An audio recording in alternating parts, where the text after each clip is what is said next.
अरब महासागर में महा तूफान की दस्तक। 100 किलोमीटर की रफ्तार, मुंबई गुजरात गोवा पर वार। 129 साल बाद मुंबई में महा तूफान का खतरा।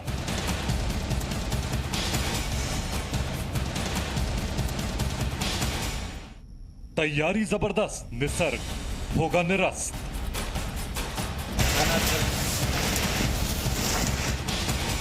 निसर्ग का प्रहार, हिंदुस्तान है तैयार।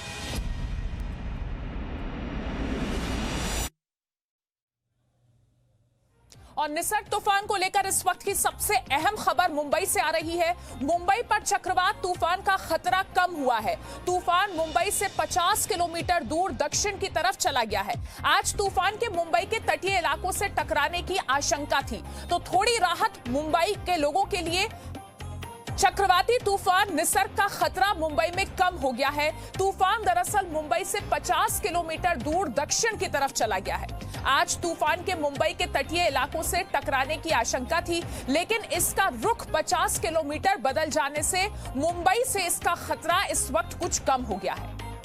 हालांकि तैयारी पूरी की गई है निसर्ग तूफान से निपटने के लिए मुंबई में, लेकिन मुंबई पर चक्रवाती तूफान निसर्ग का खतरा अब थोड़ा कम हुआ है, क्योंकि तूफान मुंबई से 50 किलोमीटर दूर दक्षिण की तरफ चला गया है। मुंबई के लोगों से घरों में 2 दिन तक रहने की अपील की गई है। एनडीआरएफ की टीमों को तैनात किया गया है। निसर्ग तूफान से लड़ने के लिए, उसका सामना करने के लिए राज्य सरकार ने तैयारी पूरी की है। लेकिन इस बीच मुंबई के लोगों के लिए थोड़ी राहत वाली खबर कि चक्रवाती तूफान निसर्ग का खतरा मुंबई पर थोड़ा कम हुआ है, क्योंकि इस तूफान ने अपना रुख 50 किलोमीटर बदल दिया है। दक्षिण की तरफ अब यह तूफान चला गया है। यह आपको तस्वीरें दिखा रहे हैं मुंबई, रत्नागिरी, पालघर, अलीबाग, सूरत और पणजी की। ये वो इलाके हैं जहां पर चक्रवाती तूफान निसर्ग का प्रहार महसूस किया जा रहा है। बारिश शुरू हो चुकी है, लेकिन मुंबई के लिए एक राहत की खबर कि यह तूफान 50 किलोमीटर दक्षिण की तरफ रुख ले चुका है।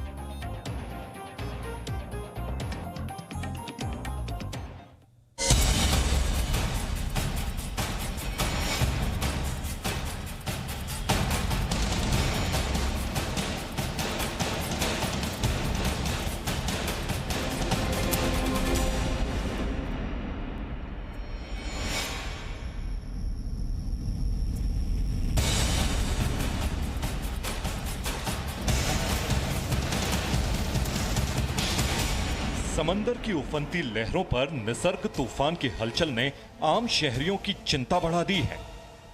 आज दोपहर निसर्ग के अलीबाग के दक्षिण भाग से गुजरने की संभावना है।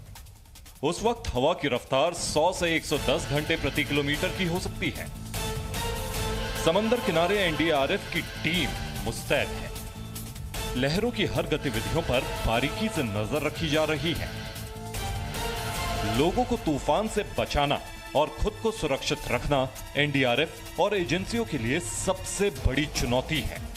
फिलहाल रायगढ़ में 4 टीमें तैनात हैं और अभी हम restoration work, community awareness program, dos and don'ts के बारे में लोगों को अवेयर कर रहे हैं।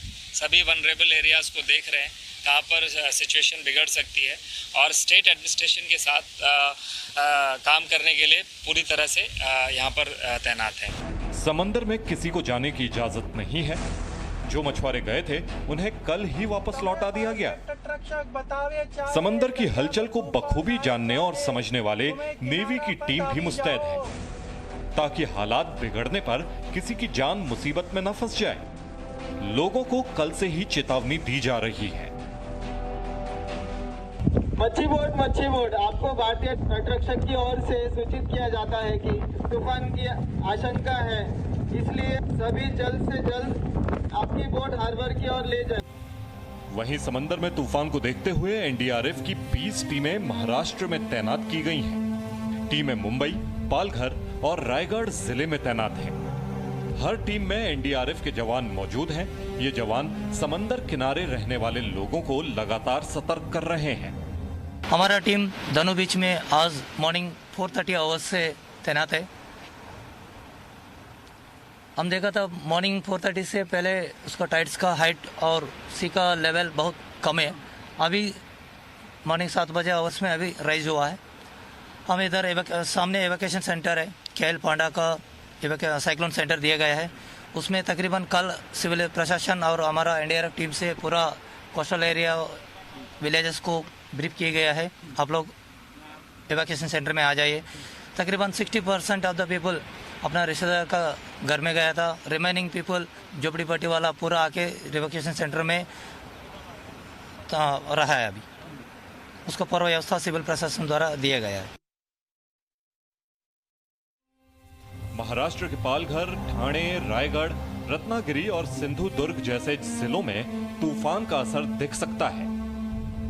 मुंबई में BMC ने लोगों के लिए हेल्पलाइन नंबर जारी किया है। मुसीबत में फंसे लोग 1916 नंबर पर फोन कर अपनी जानकारी दे सकते हैं, उनसे मदद ले सकते हैं।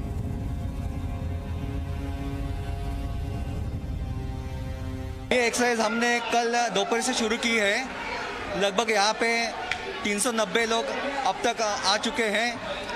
उनको हम कल रात से खाने का इंतज़ाम, सोने का इंतज़ाम, पानी पीने का इंतज़ाम, आज सुबह नाश्ता, चाय ये सब दे रहे हैं। और जितना भी हो सकता है ये सब नगर परिषद और प्रसाद नायक मित्र मंडल इनकी तरफ से ये सब सुविधाएं दी जा रही है।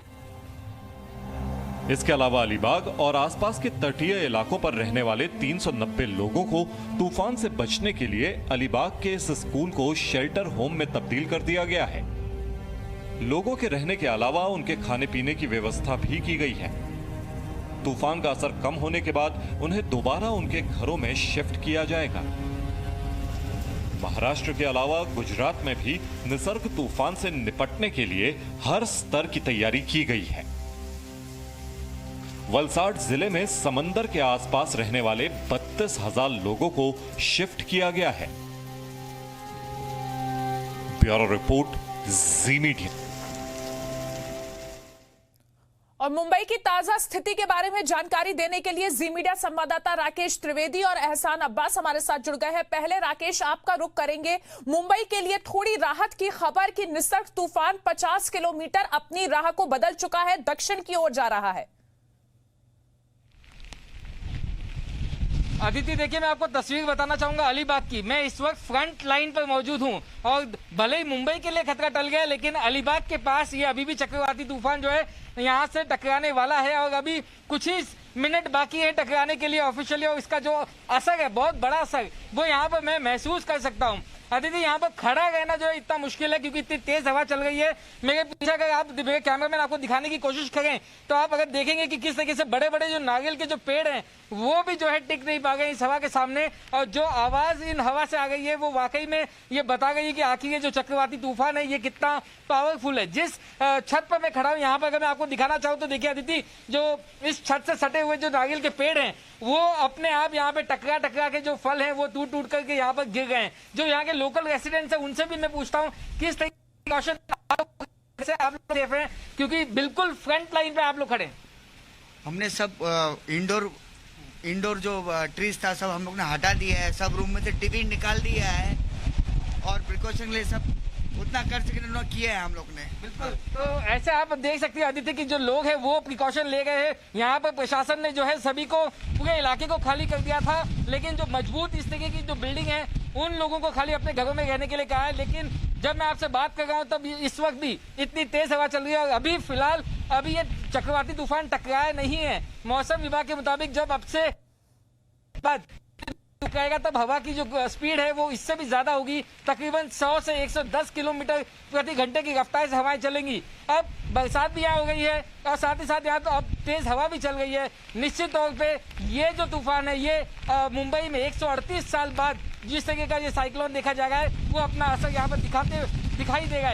अदिति, राकेश, तैयारी पूरी की है राज्य सरकार ने, प्रधानमंत्री मोदी ने भी महाराष्ट्र के सीएम से बात की है, हर संभव मदद देने की बात कही है, लेकिन जिस तरीके की तस्वीरें हम इस वक्त देख रहे हैं अलीबाग की वो बहुत चिंता में डालने वाली तस्वीरें हैं। निश्चित तौर पर ये चिंता वाली तस्वीरें हैं। यही वजह है कि खुद मुख्यमंत्री को प्रधानमंत्री नरेंद्र मोदी से भी बातचीत करनी पड़ी थी और जायजा लेना पड़ा था। फिलहाल जहां मैं खड़ा हूं अलीबाग में, यहाँ से तकरीबन 400 लोगों को पास के एक शेल्टर होम में जो शिफ्ट किया गया है ताकि कोई अनहोनी ना हो। जितने भी जो तटीय इलाके के आसपास जो झुग्गी झोपड़ियां थी उनके लिए सबसे बड़ा खतरा है। जब यहाँ पर नारियल के पेड़ जो है टकरा करके अगर यहाँ पर टूट सकते हैं तो सोचिए कि जो जिन गरीबों की झुग्गी झोपड़ियां उनकी क्या हालत होगी। उसके बावजूद प्रशासन ने बीती रात से ही सबको हटा दिया था, लेकिन अब तूफान जो है अपने चरम पर है, अपने उफान पर है, बहुत ज्यादा इसने उग्र रूप ले लिया है। और यही वजह है कि प्रशासन तैयारियां तो कर रहा है, लेकिन कहीं ना कहीं तैयारियां थोड़ी बहुत कम भी महसूस हो गई। लेकिन कोशिश यही है कि कैसे इसका जो नुकसान है उस पर काबू पाया जा सके, कैसे इसका जो असर है वो कम से कम रखा जा सके। अदिति जी राकेश, और मौसम विभाग ने और क्या जानकारी दी है, हम चाहेंगे कि आप दर्शकों को एक बार फिर से बताएं, क्योंकि बीच में आपका कनेक्शन थोड़ा टूट गया था हमसे।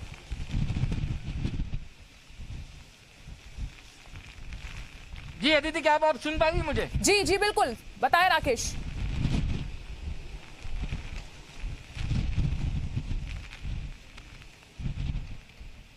जी राकेश, आपकी आवाज आ रही है, बताएं। मैं आपको यही बताया था कि अदिति बीती रात से ही जो यहाँ पर खास तौर से जो झुग्गी झोपड़ियां थी कि इस समंदर के किनारे तकरीबन ऐसे 400 लोगों को अलग अलग शेल्टर होम में शिफ्ट किया गया है। यहाँ पर देखिए खड़े रहना मुश्किल है और खास तौर से जो बड़े बड़े पेड़ है नारियल के जैसे जो मजबूत पेड़ है वो भी जो है जड़ से उखड़ गए, टूट गए। ऐसे में आप सोच सकते हैं कि जो गरीब लोगों की जिनकी झुग्गी झोपड़ियां हैं उनके क्या हालत होंगे। और यही वजह है कि प्रशासन ने 400 लोगों को अलीबाग से ट्रांसफर किया है। तकरीबन 70 से 80 हजार लोगों को पूरे महाराष्ट्र से जो है एक सेफ जगह पे मूव किया गया है। जाहिर सी बात है कि बहुत सारी कवायदें की गई है प्रशासन की तरफ से, लेकिन उसके बावजूद कुछ ना कुछ कमी जो है दिखाई देगी। अब देखना यह होगा कि जब ये तूफान अपना इस वक्त जो है काफी उग्र है, काफी अग्रेसिव है, अगले 2 से 4 घंटे इसका इसी तरीके से असर देखा जाएगा। जब ये तूफान यहाँ से चला जाएगा और शांत हो जाएगा तब ये कितना नुकसान या कितना इम्पैक्ट यहाँ छोड़ करके जाता है वो ये बात बताएगा कि आखिर प्रशासन इसको टैकल करने में किस हद तक सफल रही। राकेश, आप बने रहिए हमारे साथ, अपना ख्याल रखिए। ये तस्वीरें आप हम तक पहुंचा रहे हैं बेहद मुश्किल परिस्थिति में। जी मीडिया संवाददाता राकेश अलीबाग से हमें तस्वीरें दिखा रहे हैं। निसर्ग तूफान का महाप्रहार और किस तरीके से इसे हराना है ये लगातार हम जी न्यूज पर आपको बता रहे हैं। घरों में रहने की अपील की गई है महाराष्ट्र के लोगों से, लेकिन तस्वीरें बयां कर रही हैं कि तूफान को लेकर तैयारी जरूर है लेकिन कहीं ना कहीं चिंता भी बनी हुई है। जी मीडिया संवाददाता एहसान भी हमारे साथ जुड़ गए हैं। एहसान, निसर्ग तूफान को लेकर इस वक्त आपके एरिया में क्या स्थिति है? बिल्कुल अदिति, ये एक थोड़ी सी राहत की बात है क्योंकि दक्षिण दिशा में ये चक्रवाती तूफान मुंबई से बढ़ता बताया जा रहा है। ऐसे में मुंबई में उस तरह से जो तेज़ रफ्तार से बारिश हो रही थी लगातार, वो पिछले आधे घंटे से थोड़ी सी धीमी हुई है और साथ ही साथ हवाएं काफ़ी तेज़ थी, वो धीरे धीरे हवाओं के में भी मंदी आ रही है। इस वक्त आपको जो दृश्य दिखाई पड़ा है वो अरब सागर का है। मरीन ड्राइव के पास किस तरह से पहले लहरें उड़ रही थी समंदर में, वो अब थोड़ी धीरे धीरे शांत हो रही हैं। बहरहाल जलस्तर समंदर का काफ़ी बढ़ा हुआ है, लेकिन उसके बावजूद बारिश थमी हुई है और तेज़ हवाएं भी नहीं चल रही हैं। तो जिस तरह से मुंबई से दक्षिण दिशा की तरफ ये तूफान बढ़ चला है, ऐसे में मुंबई में थोड़ी सी राहत बड़ी तस्वीरें नज़र आ रही हैं अदिति। लेकिन इसके बावजूद भी बीएमसी ने हेल्पलाइन जारी कर दिया है और लोगों को अगले 2 दिनों तक अगर ज़रूरी ना हो तो घरों से बाहर न निकलने की सलाह महाराष्ट्र मुख्यमंत्री ने दे दी है। वो लगातार कोस्ट गार्ड अलर्ट पर है और मुंबई के जो निचले इलाके वहाँ से लोगों को सुरक्षित ठिकानों पर शिफ्ट कर दिया गया है Aditi. No signal, no worry. Presenting Z News app with live TV, latest updates and expert opinion. Available on Google Play and App Store. Download it now.